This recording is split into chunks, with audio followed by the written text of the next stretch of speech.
Well, I am an admirer of Elisa's. Elisa has even worked for me, and the fact is that she is talented. What's it called? Kermit and Friends? Kermit and Friends. Kermit. But if Kermit... You're saying like not to frog? do... Yeah, wait. I actually have watched a few hours of the Kermit and Friends.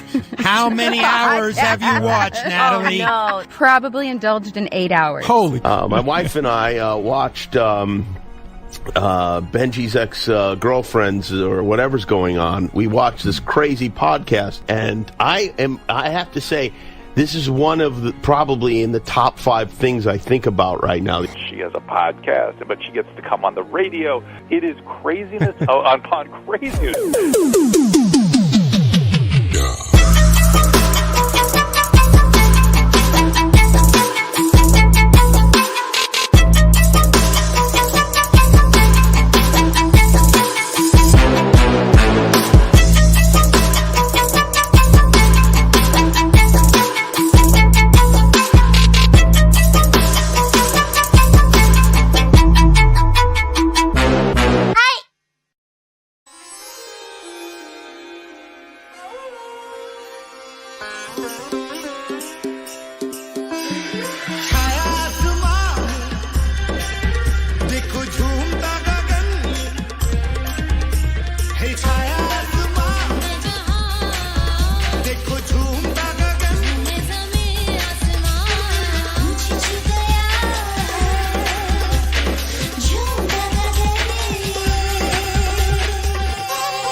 Hi, everybody. Welcome to Kermit and Friends. I am Elisa. This is Fozzie, and Kermit is watching us from heaven. Kermit, thank you for loving me. I hope I was good to you. You have my heart forever. You inspire me in everything I do, Kermit. That was my dog, Kermit. She's still in my heart. I lost her at the end of April this year. It's been the worst year of my life, and I'm just trying to find some happiness. So that's why I started up Kermit and Friends.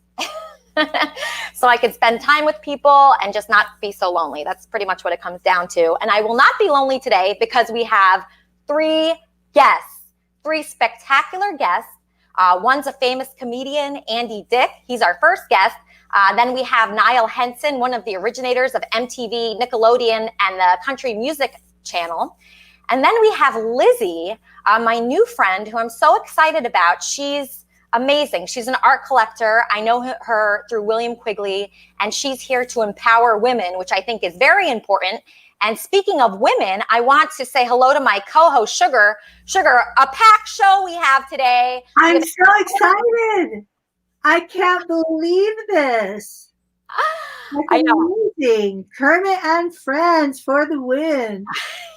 Yeah, exactly. Kermit and Friends for the win. I have an amazing cartoon of you, Sugar, that I want to play for everybody. This is a topic that we were going over last week. We were talking about the kind of men we like to date. You and I are very specific with men, I think. You know, I like to date someone that's extremely nice and will do whatever I say. And what do you like again? I'm a paradox. I like really strong, successful, independent men, but then I get tired of that. So I sort of vacillate.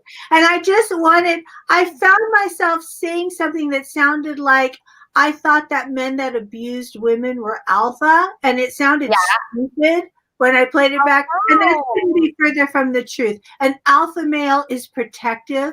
An alpha male is strong. An alpha male will never hit a woman. If you are a man who is abusing a woman, you are not alpha, you are not beta, you're not even human. Exactly. And here's that really clear, because I said something that sounded dumb when I heard it back. Because we're talking about the cuff, and sometimes you don't say exactly what you mean. And I hear it back and I go, ugh. I know, that's the thing. I think maybe we shouldn't watch the shows back. I watch them back because I like to see the comments of the fans. And I just want to say, if you're named Allison, if you're my sister, if you're named Trumpster Bob or Corey or somebody that's a regular on this show, be patient because we're fully booked backstage right now, which is like good and bad. It's good because the show's getting popular. It's bad because sometimes people can't get on. But really quick, I want to play this clip of Sugar, which I absolutely love. Here's the cartoon version of Sugar talking about men. It's the paradox of the female mind. You see this a lot where we say, oh, I want a nice guy who calls when he says he's going to and doesn't look at other women. And then we get that guy and then we get bored and we want the excitement and the danger of the dangerous guy, of the alpha. Okay, so that was Sugar. So now I'm going to introduce our first guest. His name originally was Andrew Rowan Dick, born Andrew Tomlinson. He's an American comedian, actor, musician, television, and film producer. He's best known as a comic, okay? He's also known for other eccentric behavior that maybe we'll go into later. His first regular television role was on the short-lived but influential Ben Stiller show. In the mid-90s, he had a long-running stint on NBC's News Radio and was a supporting character on Less Than Perfect. He had his own program called The Andy Dick Show. Everybody welcome Andy Dick. Hey. Hey, Andy. Welcome to Kermit and Friends. Hi. Hi. Your show. Hey. Before you get into your blah, blah, blah. Yeah. So you're just reading Wikipedia, and Wikipedia is completely wrong. I've never gone in there and changed it. I was never Andy Tomlinson. That's the name of my biological mom, who I've met when I was 4. I mean, my Wikipedia page is longer than Tom Cruise's. FY motherfucking I. But it's also wrong, starting from the first sentence. Tomlinson, like I said, was my biological mom, who I found when I was 40. I found her. That was her. My biological dad's name was Ronnie Morgan. I found out their relationship was a one-time thing when she was 16. I'm not going to say I'm the product of rape, but, well, I just did, didn't I? And then the other thing is I wasn't a supporting character on Less Than Perfect. I was one of the leads also. Let's see, what else did you get wrong? You just read Wikipedia, and don't do that. I mean, talk to me. Talk to me. I know you. I'm sorry. I'm really sorry, Andy. You look bad because now you act like you know me, and then you just read Wikipedia, which is completely wrong on every level. And I don't know how to fix it, or do I care? No! I don't. Is this going well so far? It's going great. I just love you on the show, Andy. I knew you'd be good. And the way we met is actually from a reoccurring character on the show named William. Stop. That's another thing you said. Best known as the comedian. No, I'm not. I'm not a comedian. I'm what I call a provocateur. I go on stage and I move people. I'm like now, like people are probably getting upset, and good. That's my job. My job ain't to be up on stage, tell a joke, my laugh, set up, punchline, set up, punchline. I don't do that. I go on stage and I twist people's minds. You know, I plant people in the audience. I do more of an Andy Kaufman performance art thing, but and that's not what I'm best known for. You know, people. I do my shows secretly and real quick, and they're up and they're out. And but I started doing them. That's how I got the Ben Stiller show, which was the first show. Which also, by the way, you left out all the good stuff that it won an Emmy. You know, my first show 30 years ago. Wow. But look at all my vitamins, by the way. Wow, you are so healthy, Andy. I heard that recently about you. I heard that you actually stop drinking, stop doing drugs. You're very healthy now. You take vitamins. Tell us more about that. Well, I just bought this one. This is going to sound like this stuff is so good. It's hard to find. It's called Qualia. I do not I mean, I'm doing this so that maybe they see that I'm doing it and they give it to me because this fucking shit, like this is $60, this bottle here. Expensive. It's very, what does that do for you? And this is a small version of one of them called Mind.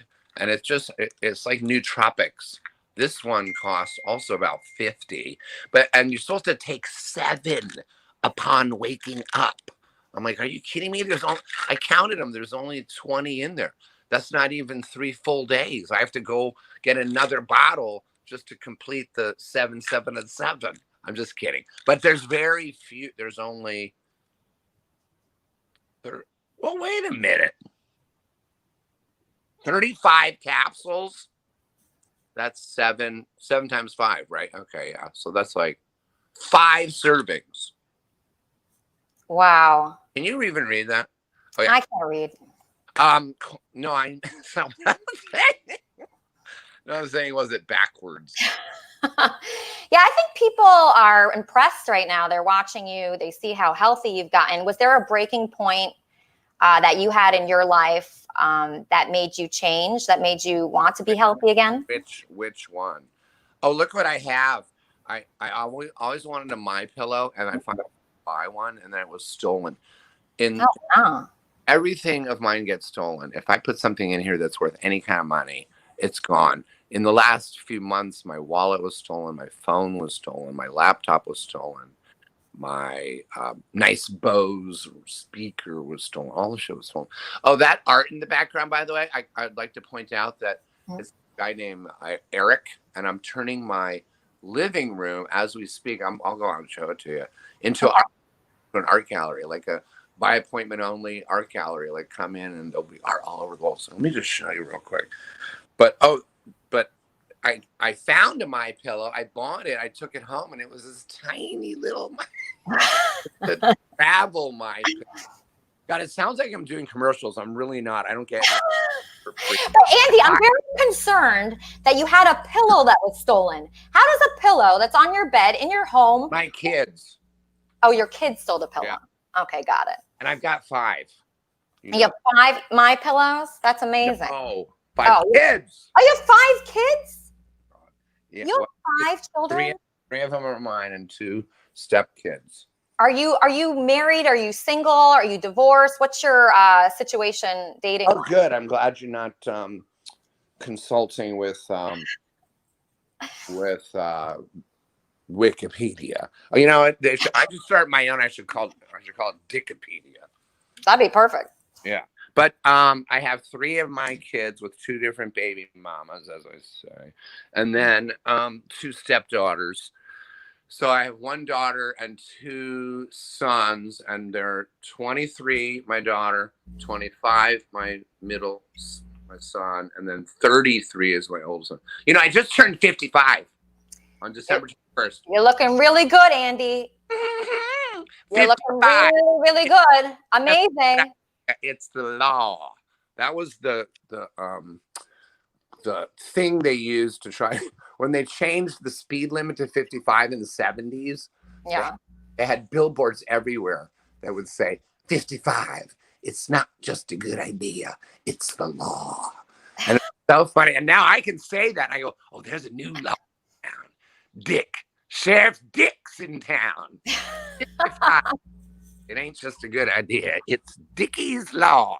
So anyways, how are you? I haven't seen you in a while. I know. The last time I saw you, you were on a date with my neighbor, Brandon.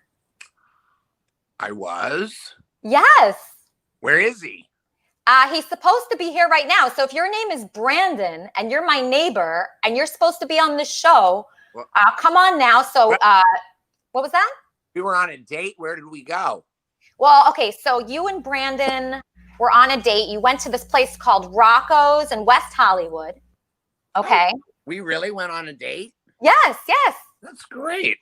Yeah, you and Brandon. And Brandon's my neighbor. He lives upstairs. He's a regular on this show. Because you're so popular, I actually can't get him in right now because people want to ask you questions. Do you mind? Oh, I love it. And open book, and I always have been. That's why I should go in there and change that Wikipedia fucking shit. Am I allowed? I can help you. I can help you with that. I'm actually good at that. Okay, so let's take questions. What was that, Andy? Am I allowed to swear? See, I told you Gonna go glitch. That's okay. It doesn't have to be perfect, Andy. I just want you to have fun. Okay, so let's take a question from your fan. Let's start with Darren the pharmacist. Darren the pharmacist, you're on with Andy Dick. You can ask him whatever you want. Darren, before you talk, do you hear her voice when it does that? You hear it like I hear it? Yeah, it's kind of like water. Yeah, just so you know, every once in a while, you're talking like I'm talking now, and then all of a sudden it'll go.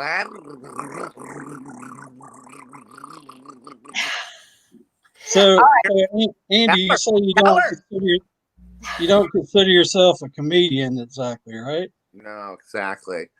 So, what kind of pills do you know? I don't take pills. Never have.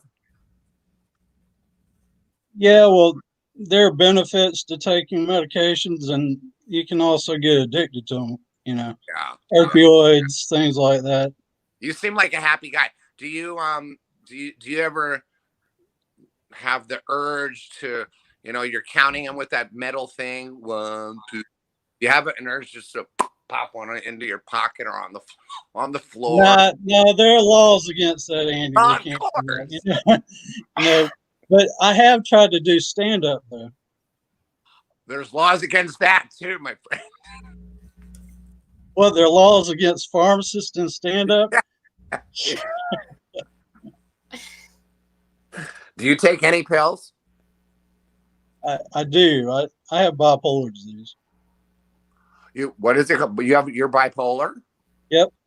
Wow. I've had like about 30 different therapists, and one of them said, one of my favorite ones, the smartest one, said, you are not bipolar, but I would have a very hard time arguing that fact to my colleagues. Yeah.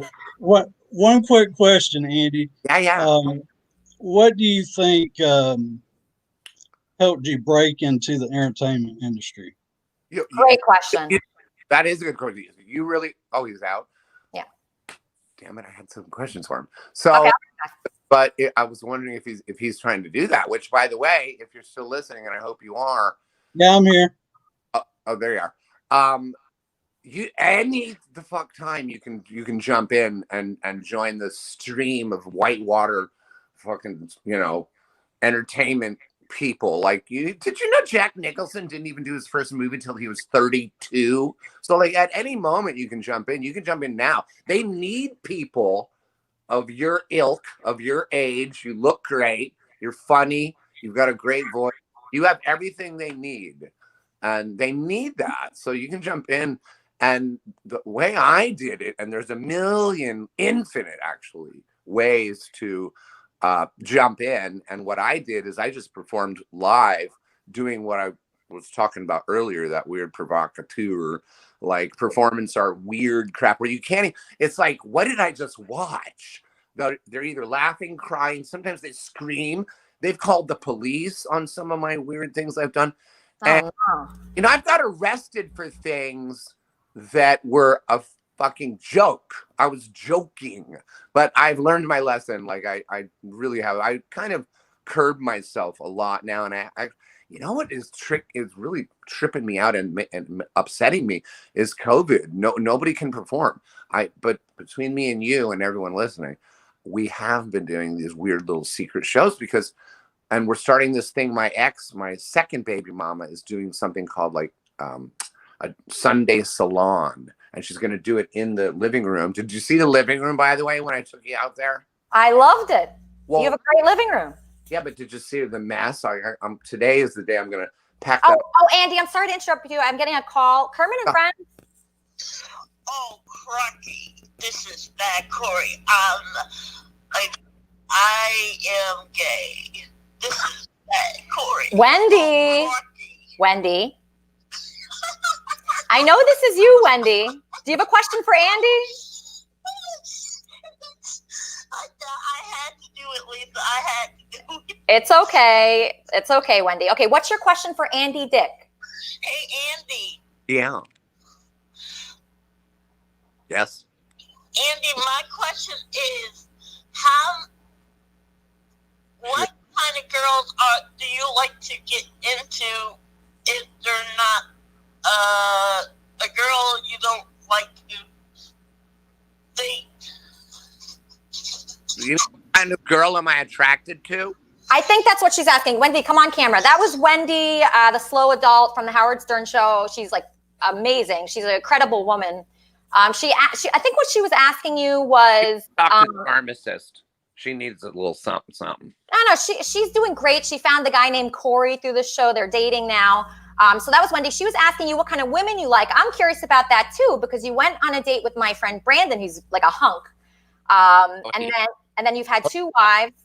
Hook me up with him again. What's your problem? I'm trying to. He can't get in. You're just too popular. Unfortunately, people can't get in the show. It could happen.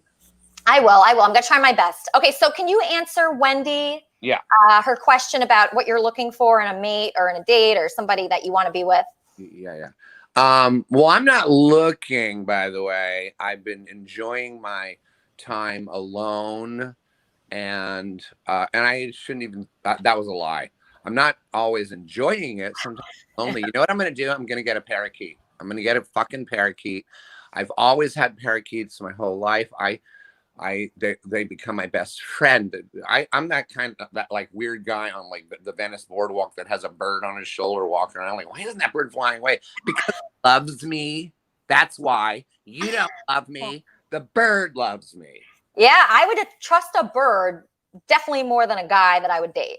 Yeah, but when it comes to girls, by the way, lately I've been very into girl. I don't know what my deal is. Obviously, it's some kind of mental glitch. That they did a brain scan. I have a podcast too. It hasn't come out yet. And every episode is a new therapist or spiritual leader or doctor or a nutritionist. A different one every time, trying to help me and figure out what's wrong. And one of them is this very famous guy, Dr. Amen. I don't know how to spell it. And he gave me this whole regime. He gave me a regime of, there it is. Maybe it's on this. Let's see. Is his name here? Brain MD, whatever. And he did a brain scan on me. Uh-huh. And then I'm like, I was telling everybody, it's gonna be fine. Don't worry about it. And then this looks like hell back here. And then they did the scan, came back, and I said, okay, and it was good, right? Everything's good. He went, no. There were golf. I don't know why I'm laughing. It's horrible, but there were golf ball size holes in my brain. Boom, boom, boom, boom, boom. And he said, and I'm like, what? What do you mean hole? Like there's just parts that are just, I guess, dead in nerve-wise or something like that. I'm like, oh my God, am I dying? Is this bad? Am I? Can I say the word retarded? What's the proper word? That's another thing. These words, you can't say this, you can't say that. Gary, you can get never know. Andy. What? You can get canceled, and I hate that. Right. Well, anyways, I said, what is it? He went, well, it's probably a combo of the drugs and alcohol and getting concussed, because I was concussed multiple times. And then he said, I have NFL football players that had it worse than you, and holes like me. But they did this program, which I'm on fully. I'm doing it religiously, speaking of religious, I'm going to church at 1:00 today. You are? Which church are you going to?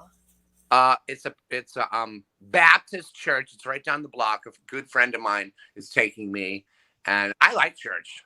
Me too. I love church. Yeah, I like the best part of my life.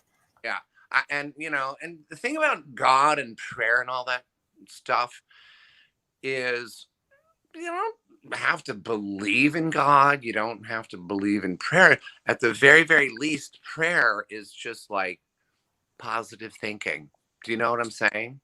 Yeah, a lot of the religions, they seem to be similar, but I enjoy learning about all of them. I've loved going to the West Side Church. There's so many supportive people there, and it's just a place you can go where you can feel loved and cared about. So that's what I like about it. Oh, are you in LA? Yeah, I'm on Wilshire. I'm just mid-Wilshire here. That's where I am. That's why I was, now I remember. And that's why I wanted to come in live with you so I could see you. Yeah, maybe we'll do that another time.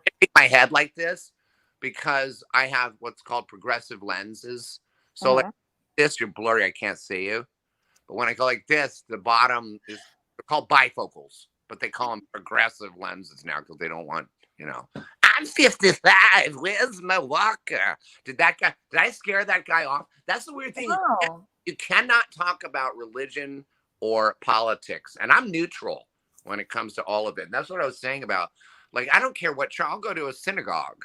I don't care about you go into a happy place and it's all positive and everybody's happy, and that affects your brain and it helps fill those damn holes. But anyways, NFL players have more holes than me. They get on whatever his name is program, and I'll figure it out. And they get better. They heal. Those holes like go away somehow. Yeah, I was very depressed. I found the church at a really good time. I had lost my dog Kermit, and that was horrible for me. Probably the most sad I've been in my life. Oh, wow. Okay. Yeah, I was going through like a breakup with someone that treated me really badly. Gets me going with drugs and alcohol, a breakup. Yeah, breakups are so hard because what do you do with that pain? There's nowhere to put the pain. No, nowhere. Yeah, so I was going through that at the same time, and I was just miserable in my life. And thank God these people from the Christian church came to me, and they tried to help me, and they would come over my apartment every day and read me scriptures. And I never felt so amazing as when I was so dark and in such a dark place, and then they brought me to the light again, and I felt some hope. And I'm just so grateful to them. So that's kind of why I started this. Yeah, you're bringing love and hope to everybody. Now, what church did you go to? What was the denomination? So it was like non-denominational. It was called the West Side Church. It was in Culver City, and I loved it. I was so into it. I would cry when they would speak there. I'd be crying, Andy, and I was wearing a mask, and I had like snot all over the mask, and I had tears, and I was so into it. But then towards the end, it was time for me to be baptized, and they decided that I wasn't ready to be baptized, that I wasn't close enough to Jesus, and they actually declined my baptism. Oh my God, that sounds unbelievable and not real. I know. Yeah, so that happened, and once that happened, I was just done with it. I didn't like what they were saying to me. I didn't like the judgment, so I said, I'm going to open my own church. All a church is people assembled. So if you can assemble a bunch of people together, Andy, you can open up your own church. Dude, that is so weird that you say that because... Sorry, I call you dude. I'm weird like that. Let me put my, I'm gonna do because I know I'm just, like all over the map with this fucking phone, so I'm just gonna put it in my holder. It's wild that you say that because I don't know if you know this about me, but I'm an ordained minister. In fact, where is my? Really? Yeah, I have my thing here somewhere. Honestly, I'm like in such transition in this place that everything's out of place, but I have, you know what? Well, anyways, I'm I already married 2 couples. Really? Officially and legally. And then just yesterday, this is why it's so fucking weird that you're talking about it. I was walking. I walk now every day. Yesterday I walked an hour and a half. It was 9 miles. Yeah, you were in Echo Park. I was surprised you were even over there at all. From Hollywood all the way to the Echo Park Lake. Yeah, who would choose to go there on purpose? Well, no, it's gorgeous. And it was it is. It was time. And I'm like, what's that? Oh my God, the paddle boat swans were all around with lights all over them. And then I saw this line of about 200 people waiting to get on them. I'm like, I didn't know they did that at night. But anyways, but it was freezing and I wasn't going to walk back. I'm like, I did not know it was going to be an hour and a half. I kept walking going, where is this fucking place? But anyhow, why was I talking about that? Oh, because something about when I was walking there, I walked past one of the fucking Scientology buildings, and it's probably the biggest one in the world. You know the one it's on Sunset I sure do. I've been there many times, Andy. That's another place that I really liked until they asked me for $7,000. And when I didn't give them $7,000, they said, oh, you spend that on a purse. And I don't do that, first of all. And second of all, how dare you judge me like that? So I was done with them too. There's good aspects of these places, but every single one I've been to has turned me off for one reason or another. And that's why I said, anybody could start this thing. If you feel like you want to bring positivity and happiness to people and you are inspired to do that, why shouldn't you? Why shouldn't you start your own thing and leave out all the aspects that you don't like? Like, I'm not going to ask anybody for money. If they want to donate, they can, but I'm not going to ask them or make them feel bad for not, giving me money. And I'm not going to judge people if they're in a place in their life where they're not ready, to repent. Because I'm ready to repent. I don't like to sin. When I sin, I notice really bad things happen in my life. Every time something horrible has happened to me, it's because I've sinned. Have you ever noticed that? Yes. Yes. I have. I never steal, but lately, if I'm like, I don't think Ralph's will miss this, granola bar or whatever. And then I stopped doing that. I was pocketing little things like, they're not going to miss it. And who cares? COVID. I was kind of using COVID as a reason to just, a couple things. And I stopped because every time I do, I have almost instant karma. Every time I do that, something bad would happen immediately. Is that the pharmacist? No, so this is our next guest, actually. He's going to ask you a question. His name is Nile Henson. I'm going to read Andy some facts about Nile that I read also on the internet. They're probably wrong, but Nile, you can correct me. So Nile was one of the originators of Nickelodeon, MTV, the country music station. He put on concerts for the Rolling Stones. He's a huge guy in the entertainment industry. Am I right, Nile? Did I read correctly about you? Yes. Okay, great. So we have Andy here, and I want to introduce you to, because you create TV shows for like Nickelodeon, MTV. So obviously Andy's a very famous comedian. He doesn't want to be called a comedian, but what did you want to be called, Andy? Not that I don't want to be called. I'm literally not a comedian. Oh, you're not a comedian. Like when I do my, there's music. There's like original music that I write with my guitar players. I have 5 of them, by the way. But wow. Well, because they ditch out all the time. Because shows can go terribly south, and they're like, "Oh, trust me, I know." I don't feel like going on stage with you again. And I'm like, okay, well, I'll just go to number 2, number 3, number 4, and then they always come back around. Like, I kind of miss it. Can I do a show with you? So, but I have to have 5 because they rotate in and out. But anyways, music, mostly stories about my past. I have maybe 3 jokes, and they're not even good, and I do them all the time. That's why. Have you seen my special, my Netflix special? I haven't. Have you, Nile? No, I haven't. Because I don't have one. Once you do that, fear of me to do them on HBO, this and that. And I always say no, because once you do it, you got to throw it away. And then, you do a new one. Like Dave Chappelle, 10 or 20 specials. They're very prolific. I go to the Comedy Store, or I go to the Improv, or I go to the Laugh Factory, and every once in a while, and then every time I go, they make me get on stage because everybody thinks like, oh, he's a comedian, put him on stage. No, I get on stage, and then they very quickly ask me to get off stage and don't come back. I get 86. Oh no! So Nile, I was going to ask Andy a question. Yeah. Okay, since you told me. So first of all, I have watched Andy's career, and he doesn't call himself a comedian, so we'll just call him a dick. With that being said, Andy, we're putting together, like a lot of us, the suits, if you will, in the entertainment industry. We're all trying to move into streaming and determine how that's going to work, like we did in our earlier days into cable. Anyway, with that, my time has been spent on trying to develop, declaring that streaming is a completely different art form than cable or anything else before, simply because there's so much technology that exists on the device here that we want to move into doing a whole lot of different things with it now, including eventually into blockchain and cryptocurrency, where there could be a dick coin. Go ahead.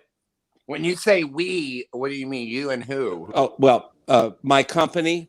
What's that? What's that company? It's Technotainment Streaming Media Incorporated. Great, I'm in. If you're asking me, I did, and let me get to the point that's more about you. Recently, Andy. My development team, young people, very very young people, have discovered Don Rickles, and they have. That's just, how you sound, by the way. Hang on one second. That's how you sound, like every 2 minutes. Hold on, wait, quick. What was that about? That little laugh. I thought that was funny. You work with Don Rickles. Oh, okay. Go ahead, Nile. Wait, you can hear him? I can't hear what he said. Oh, I'm sorry. Go ahead, Nile. Okay, well, you can translate. Anyway, cutting to the chase on a long answer to a short question, or vice versa. And when I was looking at Don Rickles again, of course, I've seen Don Rickles.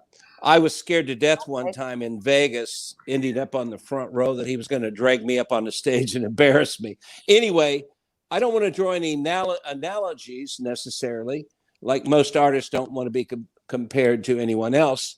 But in looking at him with new eyes again, do you see any parts of you that has a Don Rickles aspect to it?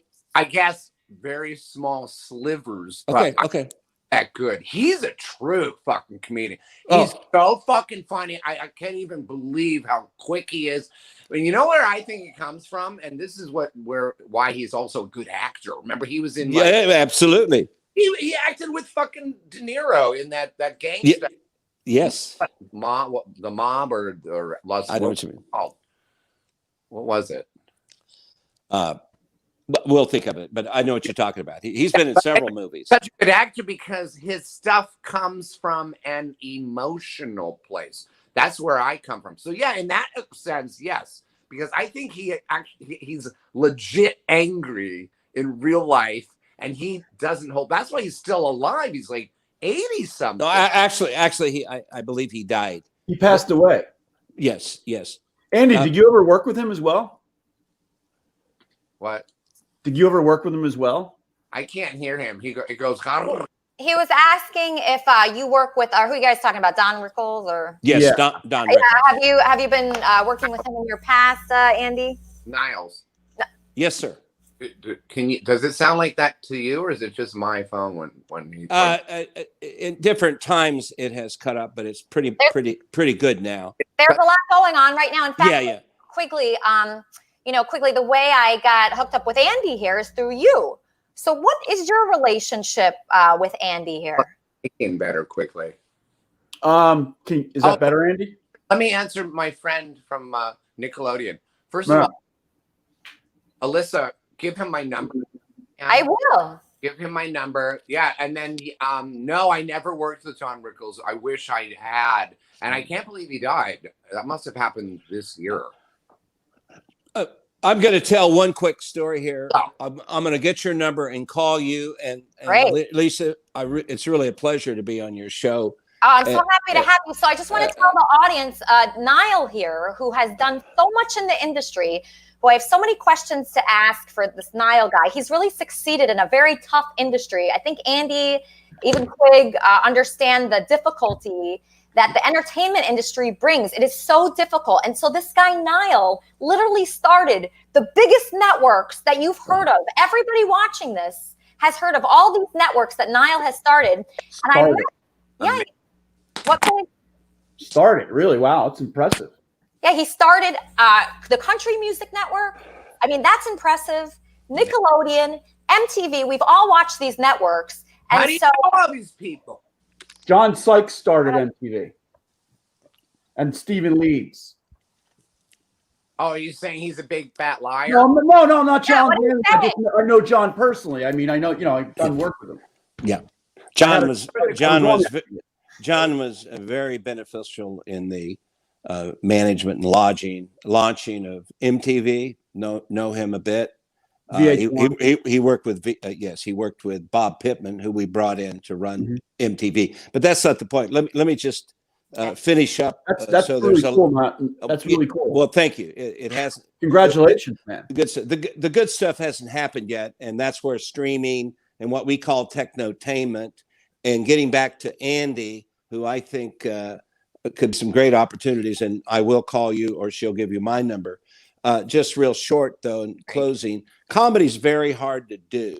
But I think in the way with technotainment, as we call it, and being able to incorporate all of these technologies that exist in the smart devices and the infrastructure of the system that now reaches 3.5 billion people.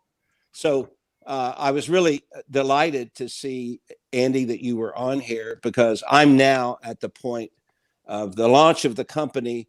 Now content is king, and artists drive content. So I was really thinking about you actually the other day. But let me wrap up with this, and I'll shut up.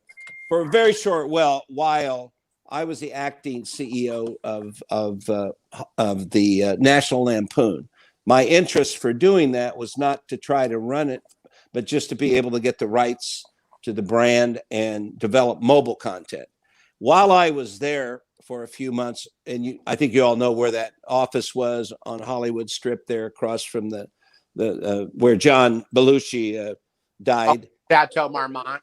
There you go. Okay. Anyway, let me just finish with this. So I'm sitting, people would just come in and out the door. I mean, the culture of quote comedians, which I'm going to put you in that general category here, because I think you can make people laugh.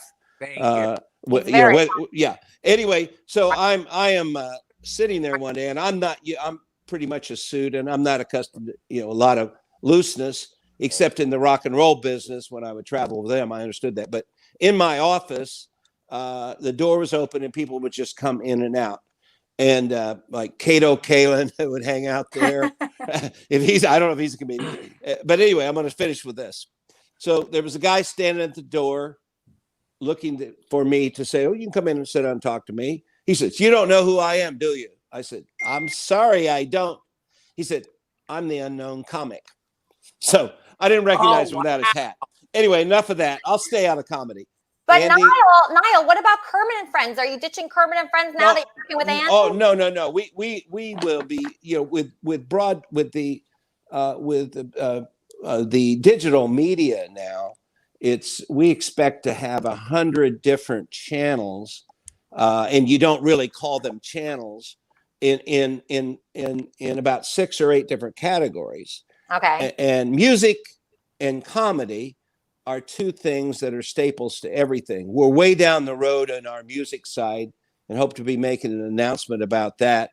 And yes, being on helping develop MTV and CMT, you can imagine with the team that I have, and everybody's half my age, what we're going to be doing with the technology, with music, and also comedy. So that's a staple.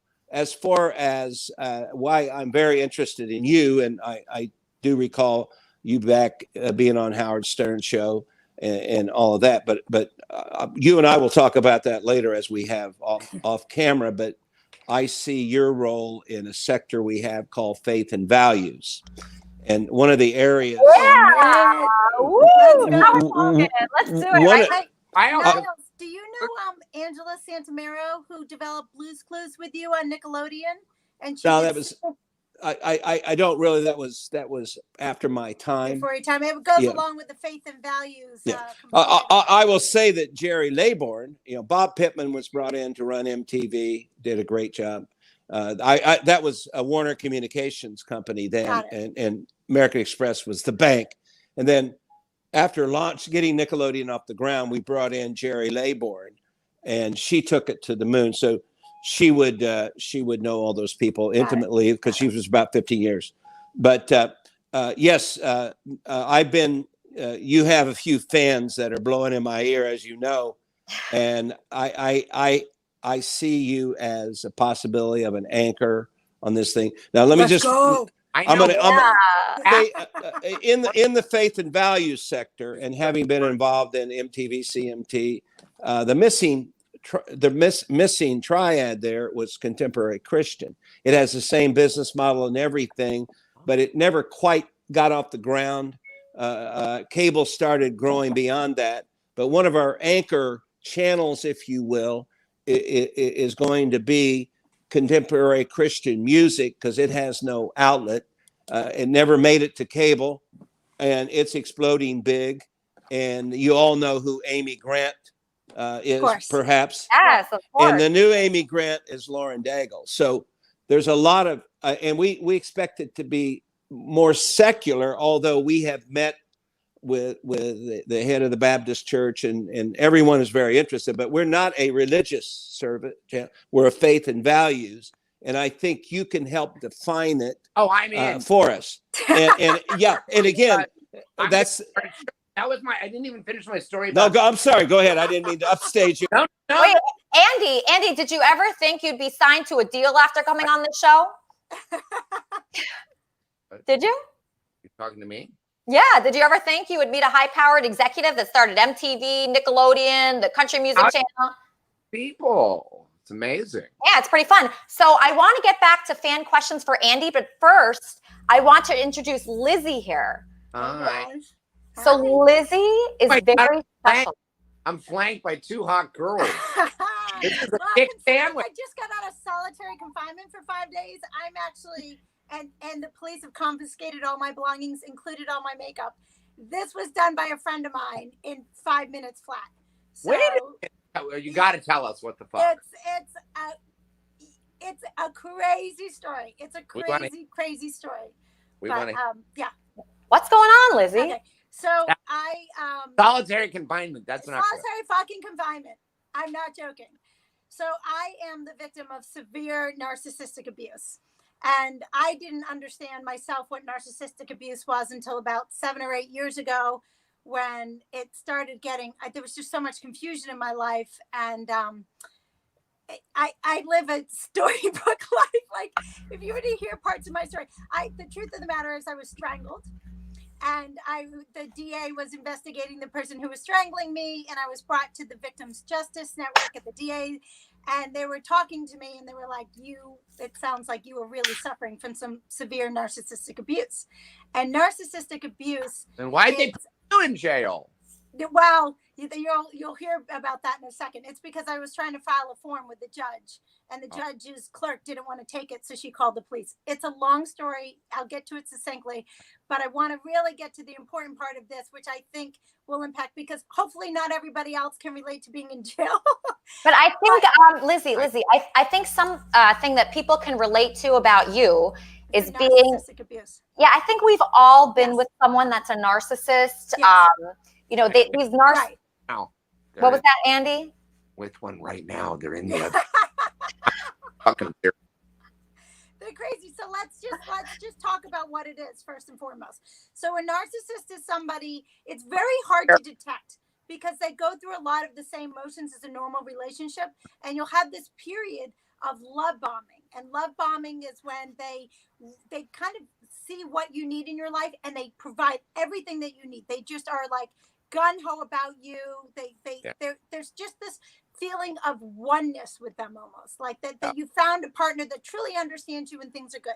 But then their whole point of the relationship is control.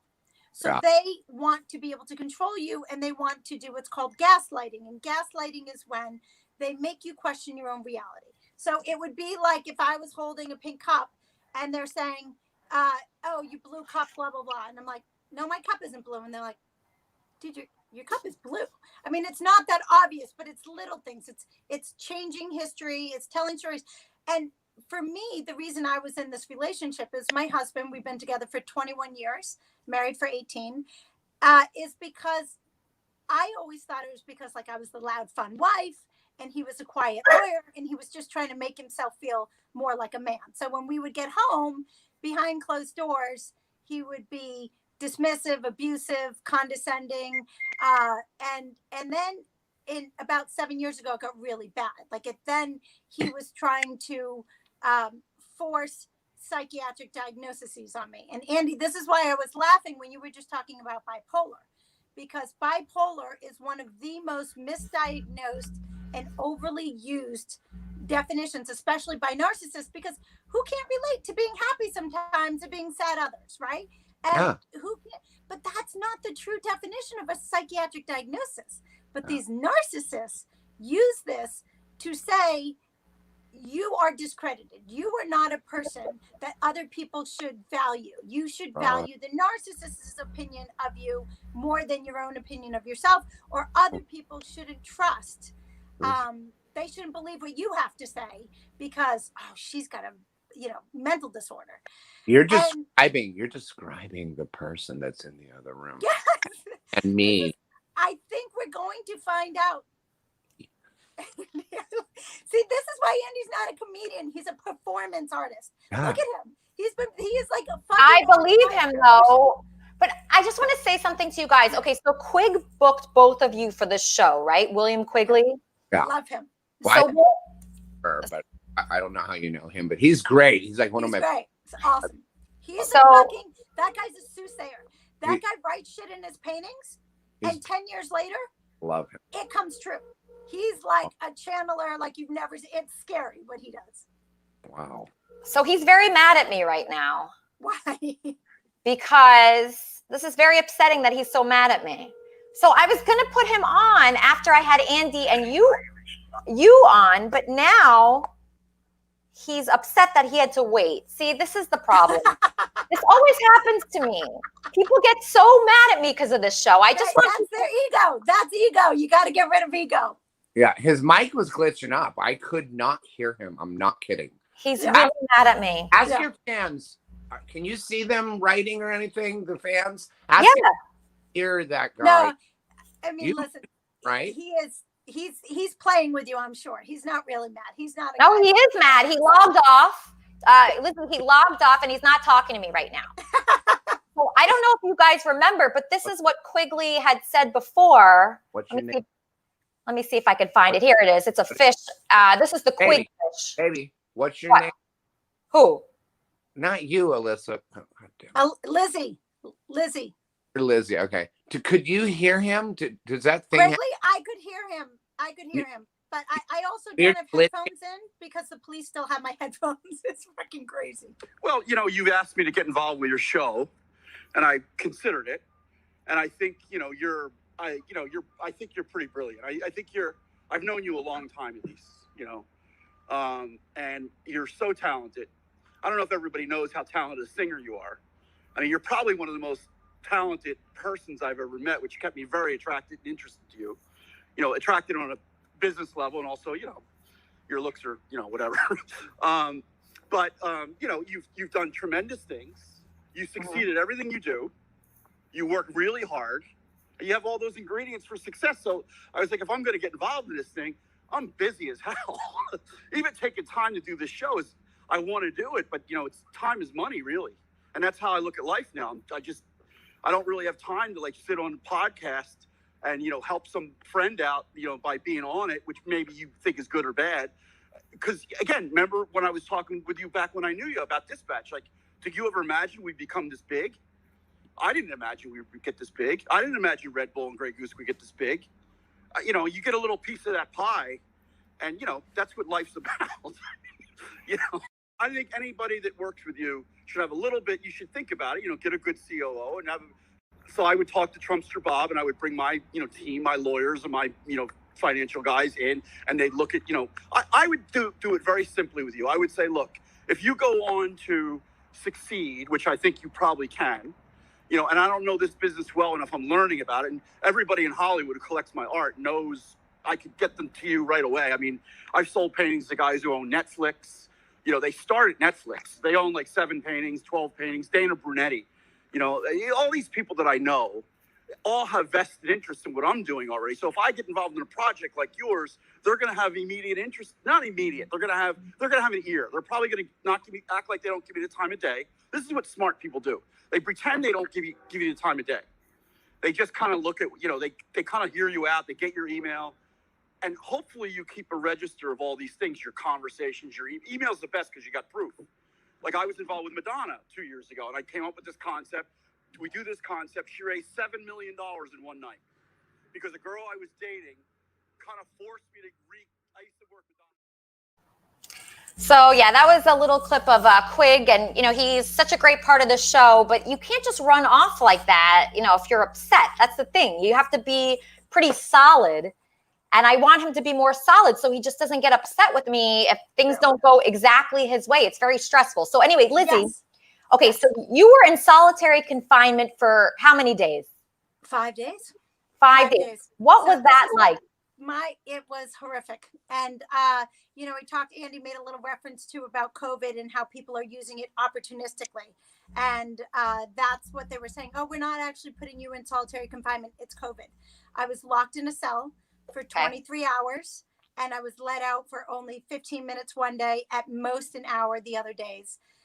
My story is this. I am married to a narcissist, and I found out some very unsavory things about him back in May.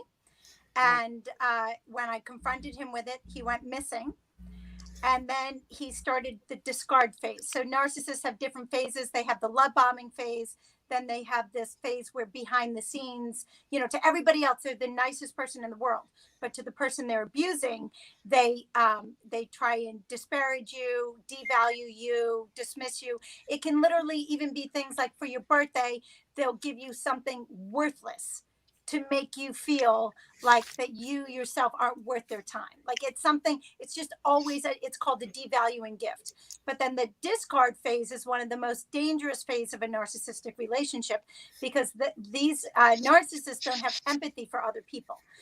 They can fake concern, but true empathy is not there. So they will stop at nothing to destroy you. So my husband, since May, now mind you, I've never been in trouble with the law, the jail, cops my entire life. Since May, he had me, and he's a partner at Davis Polk and Wardwell. So he's a very senior litigator, Yale Law School, Davis Polk. I'm telling you, if you met him, you would love him. He's the nicest guy. But for me, he went and got a bogus court order. He had me evicted from my home. He cut off all my finances. He won't let me see my children since June 5th. I've been homeless. I had no financial support whatsoever. All of this is illegal. If he did it on its own, it's illegal. But he did it through a court order, which then I've never been given a trial for. So since June, I've been homeless, had my finances cut off, haven't been able to see my children. And then he just says, if you just tell everybody that you're crazy, or you go into a psych hospital and just say you made that shit up about me, that's true, I'll stop all this. And now I'm smart enough to know when a guy comes up to you in a parking lot, puts a gun to your head and says, get in the car and I won't hurt you, the last fucking thing you do is get in the car. So when my husband says, do this stuff and I'll help make all this better, that's not true. That's an act of perfidy. He's trying to entice me to comply with the abuse so that he can then do worse things. So what happened 5 days ago, last Monday actually, was I went to go, he's a lawyer. I don't even have access to legal fees. I had to learn the law. I had to file all these cases against him myself. I had to sue the judge. I had to file for divorce. And as I'm doing all of this, I went to one of the judges to file a letter to say that they weren't giving me my discovery. The clerk didn't want to take the letter. She then had the police come. I'm not joking. I have a video of this, but the police confiscated my phone. So as soon as I get it, I'll show you. They came up. They told me I had to leave. So I went to leave, but then I went to hand them a different form. And the police slammed me up against the wall. 2 6'2", 6'4" guys slammed me up against the wall. Well, that's awful. I was under arrest. And then they start screaming, stop resisting. I'm like, resisting? Oh, no. You've already got me in fucking handcuffs. They're like, stop resisting, stop resisting. I'm like, what are you doing? Yeah. What is going on? They then chained me to a wall in the police station. They Whoa. kept me there for 4 hours. They won't let me speak to the lawyer. I have this all on the police camera. I'm like, may I speak to my lawyer? They're like, no. Was this Then the LAPD? judge comes in. They conspire with the judge back and forth over an hour. Then they come in and they say, you have to put on this mask. And I say, I can't medically tolerate a mask. I've been coming to the police almost every day to try and get help with the parental kidnapping, the domestic violence, all this other stuff that you aren't helping me with. I can't tolerate a mask. They come back and they say, okay, we're going to bring you to jail. And I was like, what the fuck are we talking about right now? What are we talking about? They take me to jail. They strip search me. They subject me to medical tests, body scans, swabs. They shackle me. They bring me down and they put me in solitary confinement for 5 fucking days. I can't get a phone call with my lawyer. Nobody will help me. Like the social work comes and I'm like, listen, I tell them what's going on. And they say, sorry, there's nothing we can do, but can I help you? I'm like, I'm in solitary confinement. I'm a Columbia University graduate that's never been in trouble with the law my whole life. I find out my husband has some unsavory things about him. And suddenly in his playground, which are the courts and the legal system, I'm now a common criminal. Hold on, Lizzy. Kermit and Friends. Hi, Elisa. This is Captain Motley. I have to know, does this girl live in New York? I must have her. I must have this girl. Yes, she does. She does? Yes. Yes. Oh my goodness. Oh my God. My heart is pounding out of my chest. Wow. So you're a fan of Lizzy. Oh my God. She's my soulmate. Do you want to promote anything, Lizzy, like an Instagram so he can follow? If you, I've been documented everything. So if you go on my Instagram, it's Lizzy Harding 1. And if you go back to around April and May, that's when this real story starts. And you can follow it from the beginning. Every court hearing, the police are falsely arresting me. I would be parked in a parking lot, and all of a sudden 2 police would pull up alongside of me, and they'd be like, "Are you okay, ma'am? Do you need an ambulance?" And I'm like, "What the fuck are you doing? This is police harassment." And they're like, "No, it's not. We have a right to stop you and ask you if you need an ambulance." So what you have to understand is a narcissist tries to paint their victims as being crazy, mentally unstable, and it gives them a cover for their narcissism. Because if you're discredited, then they can go and live their life and do what they want, right? So my husband started doing this heavily in 2013. But back then, I started seeing this domestic violence counselor, and she knew what was going on. And she was like, do you think there's anything wrong with your husband? And I was like, no, I'm just loud and fun, and he's trying to quiet me. And then now when all this shit happened and I got evicted, I got all my funds cut off, like all this fucking thing that should be illegal. But because the courts are doing it, it's technically called legal, but it's unlawful still. But you have to get a different judge to hold that judge in it's been insane. But what I want everybody to understand, what the story I think will speak to your audience, is that this level of narcissistic control is going on all around us. That is what we're experiencing with this COVID. Things don't make sense. What do you mean? Like, I can wear a mask when I walk in the restaurant, but I sit down and take it off and poof, it goes away? There's a 10 o'clock curfew. Like at 9:59, the fucking virus is like, oh, now I can come out. Like, what are we talking about? This is all biological warfare, released for humanistic control to confuse you, to make you question your reality. And then you don't know what the fuck is going on. So you just comply. And we all have this innate thing about us where we think if we just comply with the bully, they'll leave us alone. But let me tell you, that's not what fucking happens. A guy puts a gun to your head and says, get in the car and I'm not going to hurt you. The last thing, you can get in the car if you want. You make your own decisions. I know if I get in that car, that guy's going to hurt me. Same thing here. Comply with the masks and we'll make this go away. Stay at home for 2 weeks to get our hospitals ready and all of this will go away. Our compliance has led to more and more punishment. We are all, as a human society, not even in the US, across the world, being subjected to narcissistic abuse. And we're complying, hoping that it'll make it go away. It's not fucking going away. It goes away when we stand up and realize we take our power back. Tell her to slow her roll. No, but listen to me. I agree with every fucking thing you were saying, and I'm not kidding. It's happening. I hear you. No, but if Lizzy, if Andy has a narcissist in the next room, what should his course of action be? Great question. The first thing everybody needs to do is educate yourself about narcissism. Educate yourself so that you can spot it. The one thing that they want from you is fear.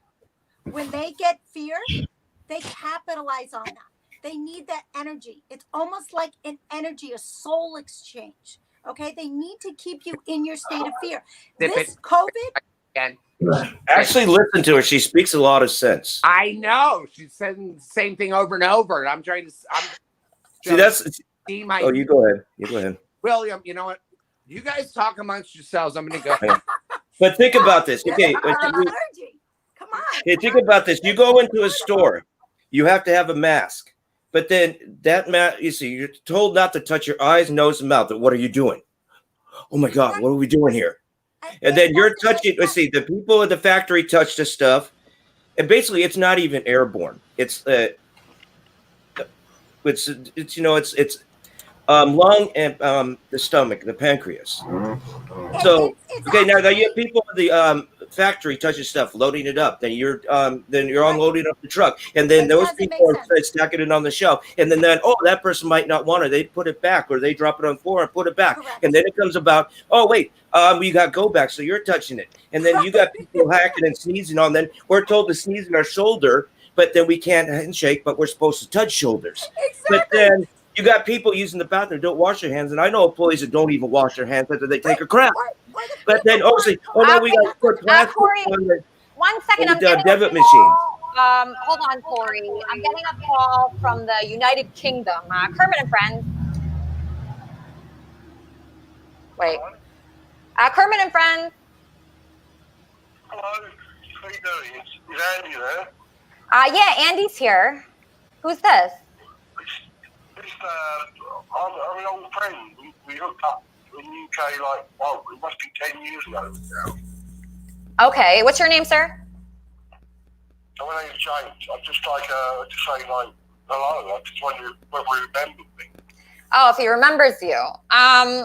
He's actually, I don't know where he is right now, but he didn't remember my friend Brandon, who he went on 3 dates with, so I don't think he'd remember you, but I'll ask him. What's your name, sir?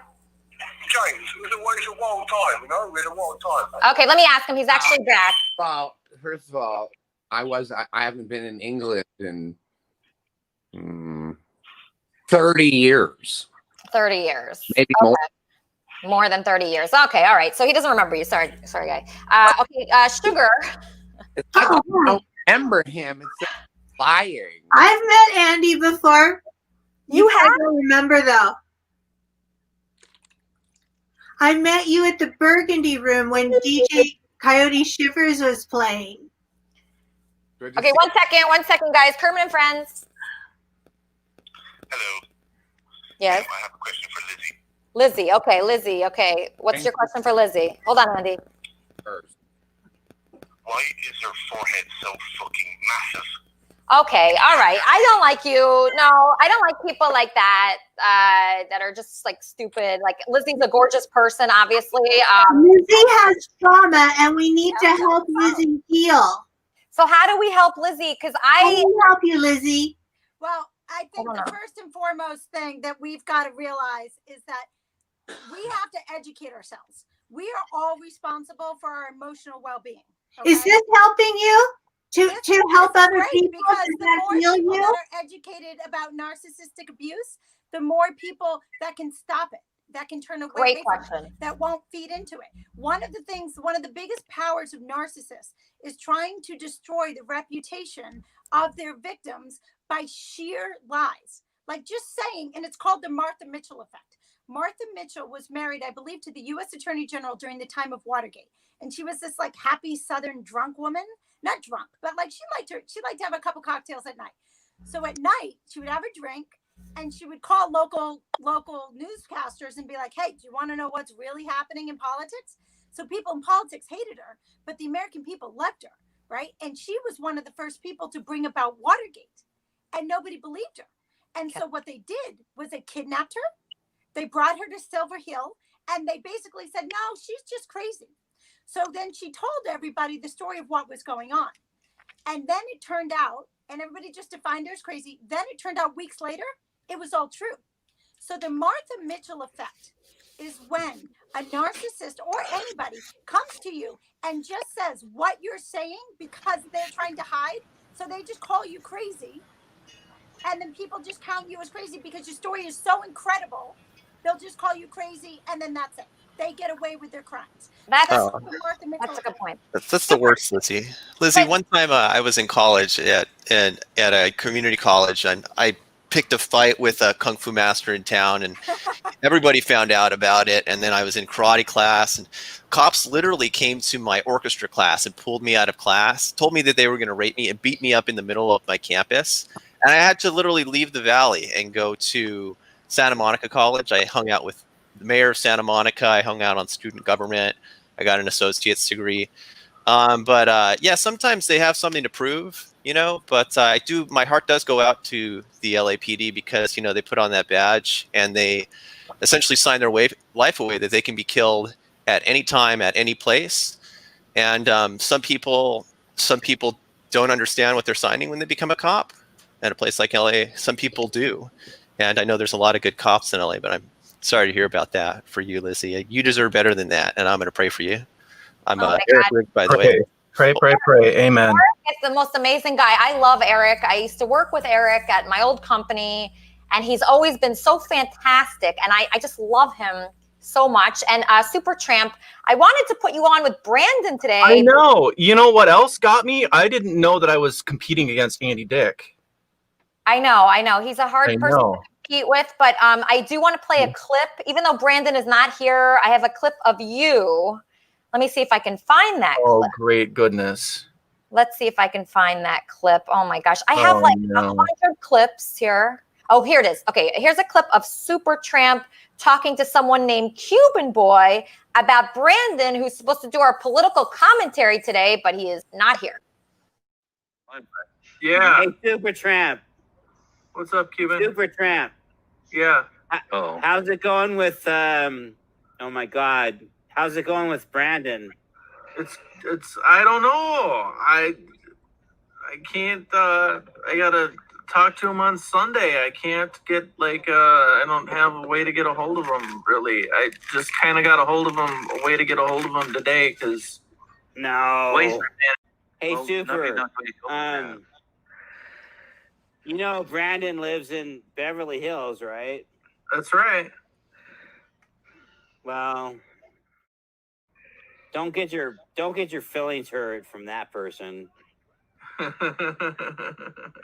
Okay, so I actually don't agree with that guy, Cuban Boy, about that. Either. Just because you're in Minnesota and Brandon's in Beverly Hills, I actually like that. I think it could be good for you guys to date. He is not here. Quigley and Brandon, I'm very upset with both of you today. Quigley booked me Lizzy and Andy, and I hope they're both regular guests here because I think especially Lizzy here can help women because I dated this guy that was a huge narcissist and he ruined my life and I'm just getting my life back. And it takes a while to get your life back after dealing with a narcissist. Sugar, do you agree with Lizzy and myself? Yes, but at what point does personal responsibility come in? We are not leaves in the wind. And Lizzy, you're so strong. And I have just my heart goes out to you. I feel your trauma. And I have to ask you to, even if it doesn't help you, to help other people. How long did you date this guy? How did he get you? No, I've been married to him.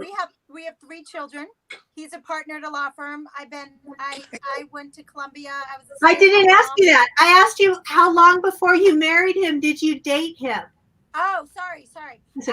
We were dating for 2 years, got engaged, and then engaged for a year to married. A total of 3. 3 years? 3 years before we got married, yeah. And there are always red flags. You know, again, 2020 hindsight. You can go back and you can put it all together. But if you're like me, I'm an internal optimist. And so I always look for the good in people. So when you see a red flag, you tend to try and make it make sense in your brain, right? You give a reason. And that's why education about narcissism is the strongest thing that you can do, because then you can help to spot it and then take responsibility for how you respond to it. Yeah, it's hard to come up with the right response.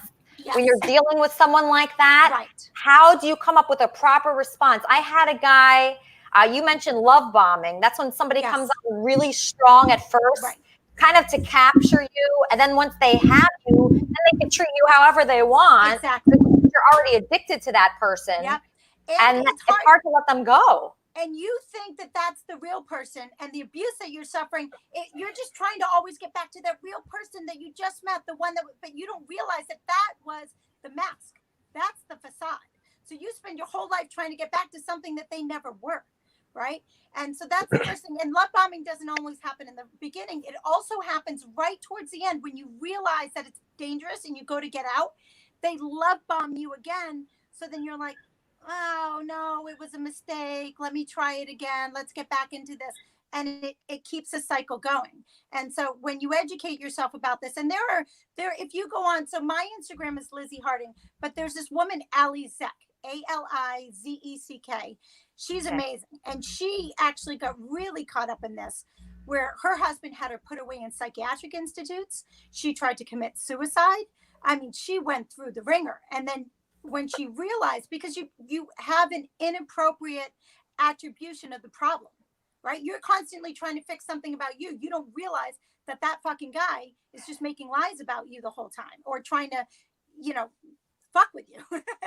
So as soon as you realize that they're the problem, then you can fix your world. But until you don't know what the problem is, it doesn't matter how many things you change, you're never going to get better. So Lizzy, how do you get your life back when someone has taken it from you? Yeah. Because these narcissists, they try to take your life from you. That's what I've felt. Yeah. And then when that's over, there still is like an empty place inside. Like for me, I feel like there was the guy that came into my life. I named him Octopus, but he's a real guy. He's a real guy. And he came into my life. That's an insult to Octopus, by the way, because they are amazing, intelligent, spatial creatures. So. Yeah, no, he was amazing, but he came into my life. He definitely love bombed me, and he got me addicted to him, and then he left. And now I'm just like, do you ever miss your husband, even though he wasn't good to you and he was wrong for you? Well, what's interesting is the time, that's how I stayed in the relationship, because I valued him more than my own. Right?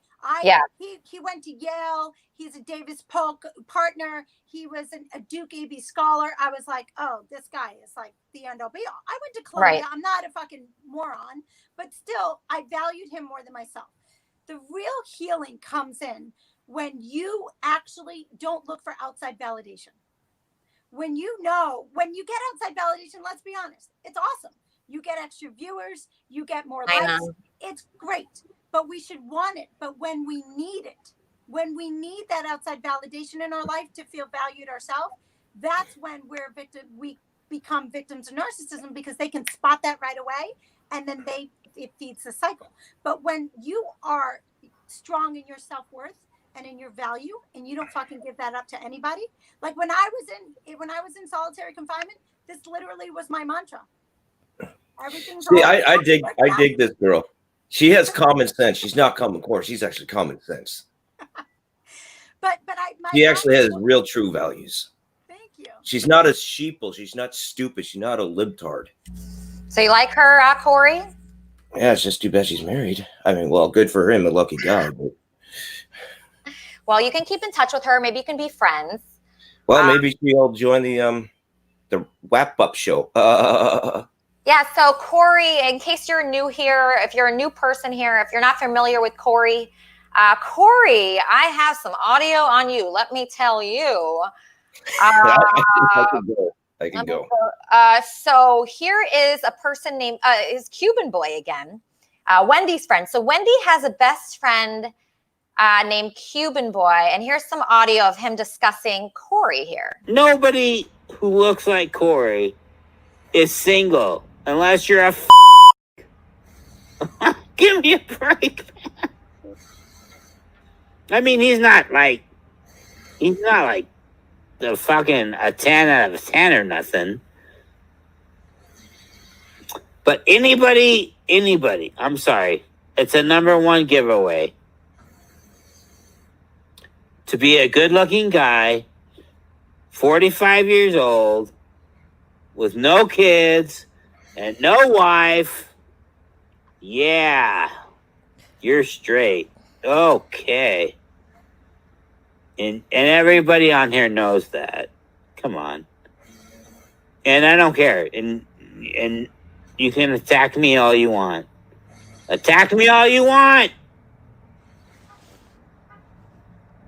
My situation's a little bit different, and if I'm wrong about Corey, I'll be the first to apologize. The dude has a bird. The dude talks about Burt Reynolds in Playgirl. Okay?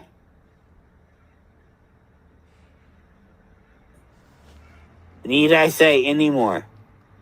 No, please. I want to hear responses.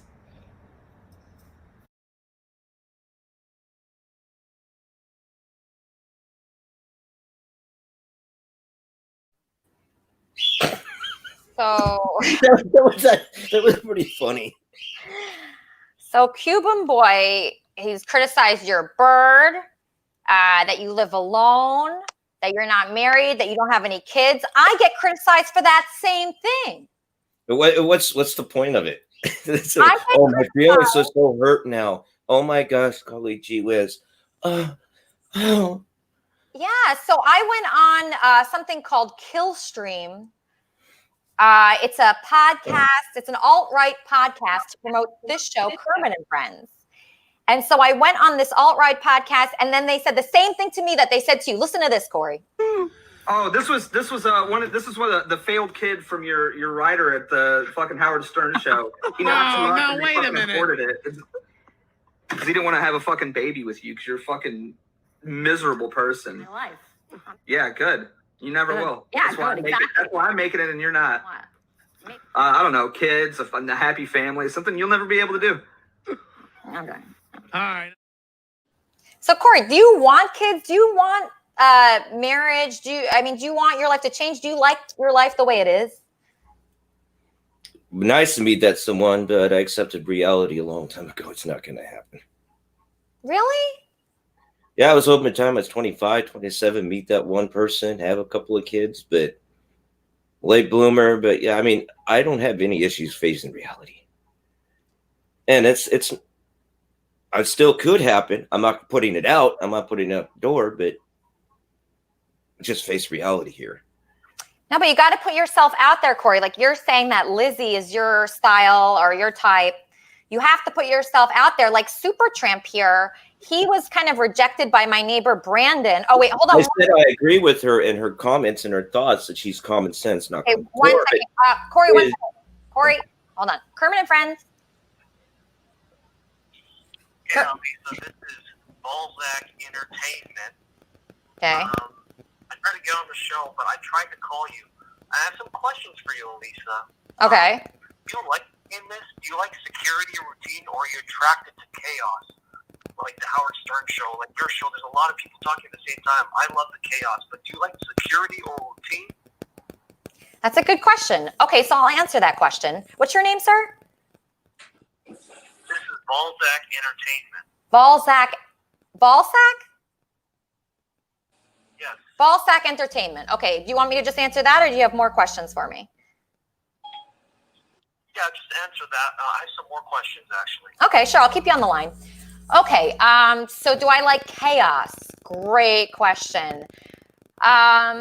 So before this, I was working for a gold and silver dealer in Beverly Hills, a normal job. Nobody knew about my time on the Howard Stern show. Nobody knew about my band or anything I'd done. They just looked at me as someone, like a broker, somebody in sales, and that's it. And I was fine with that at the time. There was no chaos. It was just normal, every day, the same thing. But inside, I had a feeling that I could do something in my life that was more. I could connect with people more. I knew I had it inside somewhere, that I had creativity, and I just didn't know how to express it. This year has been very rough. I lost my dog, Kermit. I lost 2 grandparents. I lost that job. And I was just really dark. I was almost suicidal, Balzac. And the only thing that was there for me was I was inspired to do this show, to connect with people and bring the spirit of my dog Kermit back. Okay. And I didn't want people to forget her name. And I wanted the name Kermit to be said over and over and over because she was just so special to me and such an inspiration to me. So chaos, I feel like chaos, do I enjoy it? Yeah, I kind of do enjoy it. I like it. That's part of life, right? I mean, we get in fights with people. Not every relationship is perfect. I'm not pretending to be perfect. I'm the opposite of perfect. I am fucked up, okay? I am. And that's why at a certain point, I was looking towards religion, spirituality. I was looking at self-help books. I was just looking at everything because I needed help. I know that I'm capable of a lot in this lifetime, and I wasn't doing it before. I was just kind of conforming. I was putting myself in a box just to be a regular person with health insurance. But now I see my life could end and this world could end tomorrow.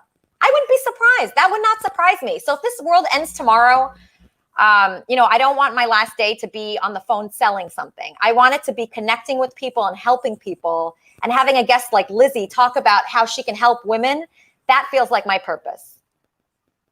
Elisa, you may be fucked up, but you have a beautiful voice. But if you get laryngitis, you're useless. Then you can't do the show. How did you develop this beautiful singing voice? I don't think I have that great of a voice. I think that's not my biggest talent, but I appreciate you saying that. Do you have a question for Andy? I have him back. He's back. Andy, I got a question for you. Yeah. A lot of times when people don't like something, it's like confirmation bias. People jump to conclusions. Do you feel that people have treated you negatively for no particular reason? Great question. Thanks for calling. And did you hear that, Andy? He was asking if you've been treated wrongly. I heard.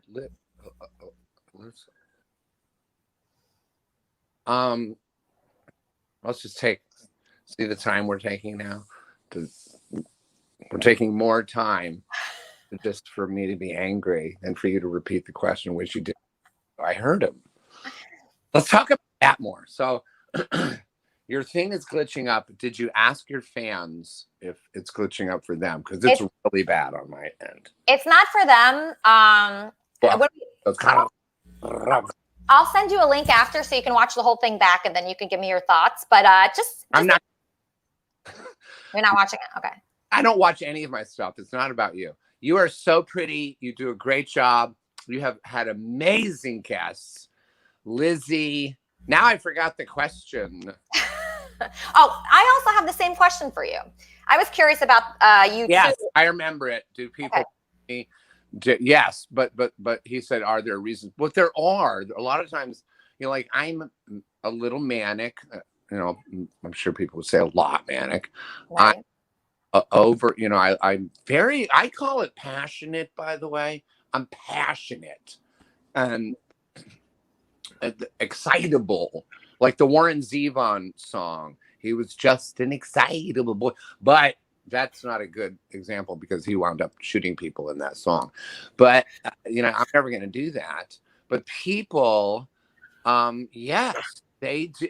What I loved about Lizzy, man, and she was fucking spot on everything she said. Mm-hmm. Or they really, like every day I think. And I was just getting warmed up when I was going on. Please don't. I don't need it anymore. But the thing is, hey Andy, Dick, glad to meet you. Nice to meet you. Nice to meet you. The thing is that every am I fucking crazy, and it can lead you to suicide. It's like, well, if the world ain't buying what I'm selling or they don't like what I'm up to, why am I here? But it's what Lizzy said. They're in control and keep you in fear. And I was trying to point that out. Yeah, it's all about Chicon takeover and fear and making the American bow down on their knees. Talk over each other. But I do got a question when we get middle of, and can I? I'm gonna let you finish. Yeah, you go ahead. You will. Yeah, I'm fucking at. God damn! I can't do this again. This Zoom shit. I can't do it. It's just so frustrating, and I'm already frustrated. I wake up frustrated. Really? Me too. Yeah. Don't you? Yeah. I'm not happy. That's why I'm doing this. I'm trying to get some happiness for myself again. I lost all hope. Good. Well, you are doing great, and I feel like I'm doing a lot better too. Ben, I'm not doing great. I'm far from it. But Lizzy, I can't believe what she was. It was like It's almost like she was reading my mind. She knows how my life has been. And then I was looking back and I'm like, all of my relationships were like that. They were nepotistic fucking fuck farts that really, really had me down. They had me under their thumb, just trying to control me, keep me in fear, and keep me thinking, oh, there is something wrong with me, isn't there? That's why I keep getting shoved into rehabs 27 times. Because, you know, most people aren't like me and they're not like you. We're excitable, happy, just like Lizzy said, or you even said it. Is there a problem being really super happy and then, you know, crying because your dog died? No. It's called human nature. What I don't like is that those people aren't in touch with themselves. I happen to be, and I express it. And that's why I get hired all the time as an actor, because I can pull from any of these things because I lay them out on the table. Everything's above boards with me, everything.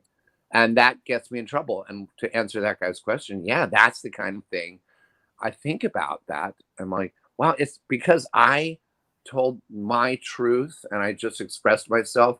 I'm in trouble. I'm bad. I'm crazy. I'm going to jail. Like, what? Really? Like that thing that happened with her where they put her in jail, voluntary confinement. That's fucking bullshit, by the way. That happens every time I go. It's something that's like they're lying. And all these lawsuits I have, sometimes there's a little truth. Some of them are just downright true. But like a lot of them are people just lying. And at this point, and this is the sucky part for me, nobody believes me. I could never fucking win. If there's somebody that says something about me, I'm like, what else are you going to say and lie about? Because no one believes me. And it sucks. So yeah, that answers his question. That must be so frustrating when you know what the truth is and people paint a picture of you. I get really upset about that too. There was a guy that I really loved that I wanted to marry named Benji, and people would say, oh, you're using him to get on the Stern show. You're using him for money. And I really love this guy, and it made me feel horrible that people viewed me like that. And I couldn't change their opinion of me no matter what I did. If I was with him for 10 years or 8 years or we lived together, it wouldn't change it. So sometimes you just have to accept, Andy, that people are just going to look at you. That's like Jesus, the story of Jesus. You think about what Jesus went through, right? I mean, that's kind of what we have to do in this life. Let's not compare ourselves to Jesus. But the thing is that if I can stop you for a second, see, light and ask, can I stop you? Everyone just chimes in and starts. You gotta like keep those people on. You gotta have a tight rein on these guests. But your guests, your fans. Lizzy is the best. But God, now I don't remember what I was going to say. You said we're not like Jesus, but in a way, I think we are like Jesus. We have to go through a lot of shit in this life that we don't want to go through. We get abused. Oh, that's what I was going to say. She was saying, you were asking her, well, what do you do? What do you do? Here's what you do. You get rid of the motherfucker. You get rid of the person who's fucking you and abusing you. As soon as you realize, even if it's for a split second, wait a minute, I'm not crazy and I was just expressing myself, or that's just how I am. And you can tell that they're really trying to make you feel like you're a nut job. Just get rid of them, because you're not and I'm not. We're just normal people. We just are very hyperactive. It's a good point. All right, I have a poem. So Supertramp, that poem that you wrote for Brandon, can you say that poem to Andy? Because Brandon's not here. I think I could. Well, I can't really make it work for Andy, but I can maybe I can make it work for Andy. Okay, great. I will read it to Andy, like you are Brandon. Let me hear. I can hear you now. Now wait a minute. I was like right over there doing like cleaning my room a little bit while I was listening to you. Did you say that you were dating Brandon? I am not dating Brandon. I would like to date Brandon. So you and I are like, we're at war, buddy. Not my phone.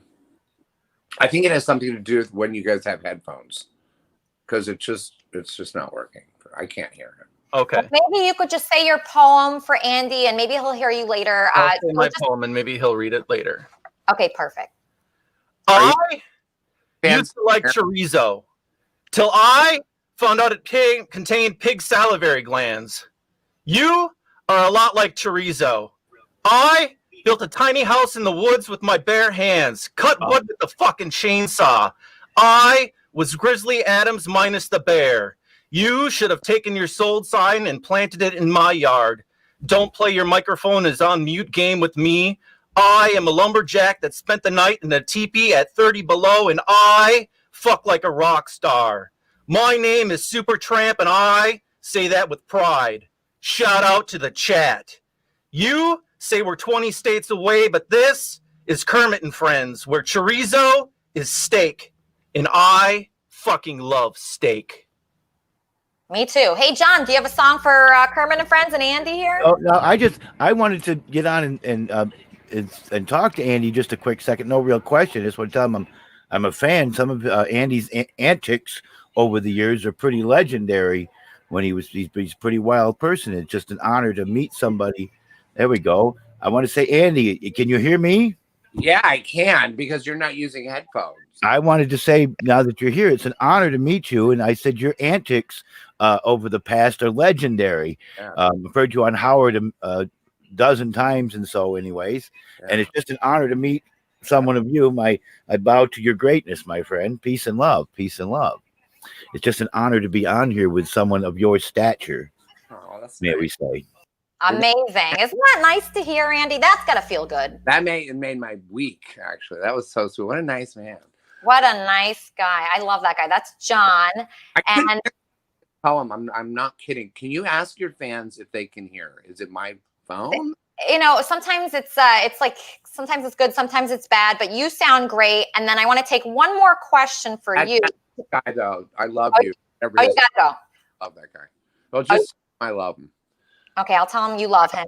I hope I get to meet up with him. If he's ever in LA, I'll take him to dinner or coffee. All right, great, perfect. Thank you so much, Andy. Is there anything that you want to promote that you have coming up? There's a bunch of things. I don't care. What I really care about is how many. I'm gonna cry about it. How many friends I made on this show. There's such cool people. You have really cool people. You're cool. I'm sorry I'm so aggro. I just wake up aggro. I have a lot of shit going on. It has nothing. It's not personal to you guys. It's the technical shit. Can't hear it. And my own personal shit going on that she fucking nailed. Lizzy did. I can't believe it. And he can hear us. That was freaking me out. He can hear. It's a guy. Whip-de-doo, whatever. Well, I'm so happy that you like the people here. After this show, there's going to be a wrap-up show. Corey hosts the wrap-up show with Wendy. Corey, are you going to be talking about Andy on the wrap-up show?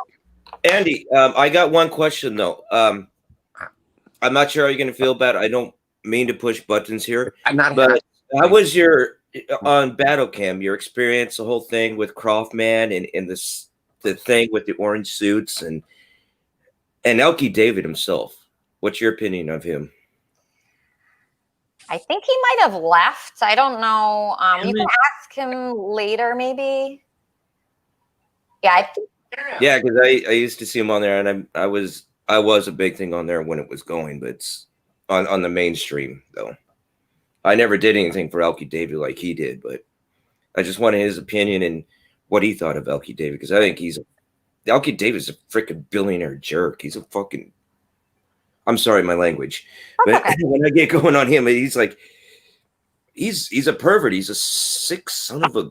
I can hear him now. What's he saying? Who's he talking about? I'm asking you what's your experience with Elkie David and being on Battle Cam and being the jump shoots like with Croftman and well, what's the guy, the heavy guy with the curls, with the donut necklace? I don't remember his name, but it's weird that you bring up Elkie because I call him the eccentric billionaire. He happens to be a very, very good. I left the water on. Hang on a second. He happens to be a very, very good friend of mine. You need to give Andy a T-shirt. But I can't. Ah, good idea. Yeah, let's see if he wants one. Andy, we want to send you a Kermitarian T-shirt. I can't hear her. She wants to send you a t-shirt, Andy, because you've been such a great guest today. We appreciate you so much. Oh, she probably has the earbuds. You know, you should tell people not to use those, maybe. Yeah, maybe that is a good idea. We're always changing on this show. We're always trying to be better. And you really helped our show today, Andy. So thank you so much for coming on. I just really appreciate you. I'm so sorry. I should record it so you can hear it. I'm sure people that have the same problem. There must be. But wait, about Elkie. He's a good friend of mine. But I'm not saying I don't disagree with what that man said. But he's so fucking loaded that he's actually helped me out a lot. When I was on, he started a network called Film On. He still has it. He would pay me every week to do a show there, and I was very, very grateful. He buttered my toast, so to speak, for a while, for years. And you know, down deep, he is like me. He has had troubles with things and substances. But he's doing great now and has been for a very, very long time. And he's actually a good person down deep, you know.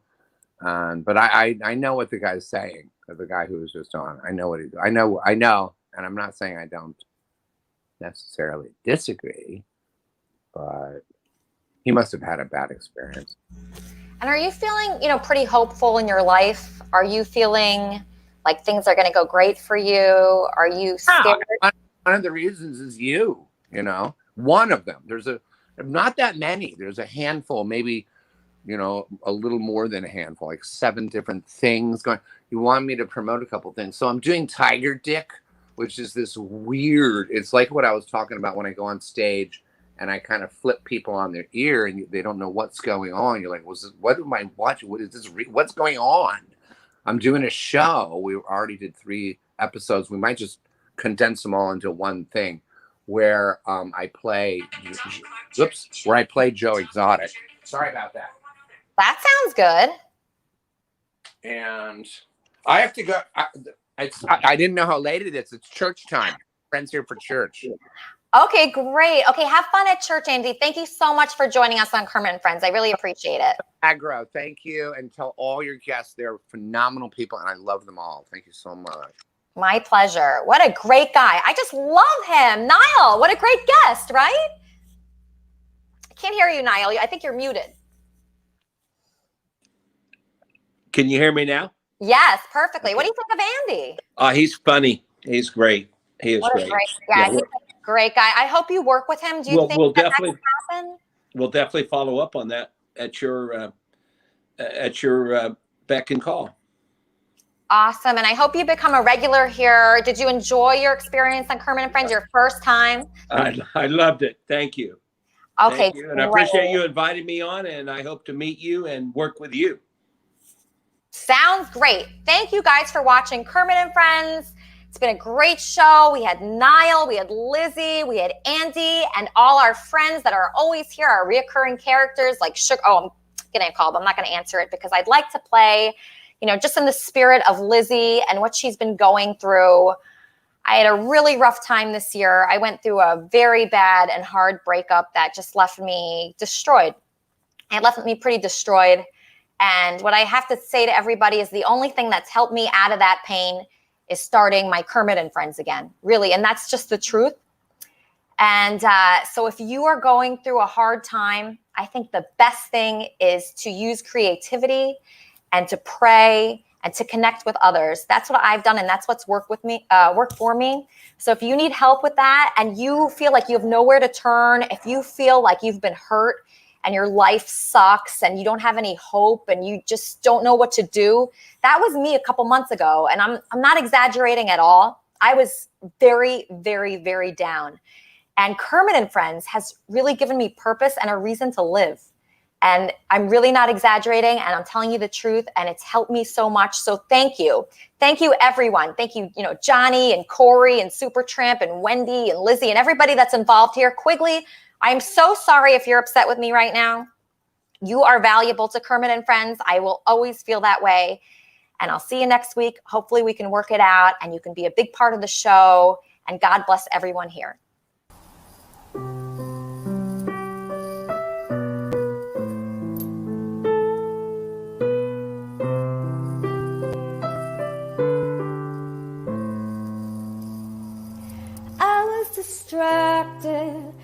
was in traffic. I couldn't hear it when the earthquake happened. It really got me thinking, were you out drinking or were you just at home sitting there watching television? It's been a year now. I figured out how to let you go and let communication die out. I know, you know, we weren't meant for each other and it's fine. I know, you know, we know you weren't here for forever and it's fine. But if the world were ending, you come over, right? You come over and you'd hold me tight. Would you love me for the hell of it? All our fears would be irrelevant. If the world was ending, you'd come over, right? You come over and you'd say the night, and there wouldn't be a reason why we would even have to say goodbye. If the world was ending, you'd come over, right? Right. You come over, right? If the world was ending, you come over, right? You come over and you'd hold me tight. Could you love me for the hell of it? All our fears could be irrelevant. If the world was ending, you come over, right? Right. You come over, right?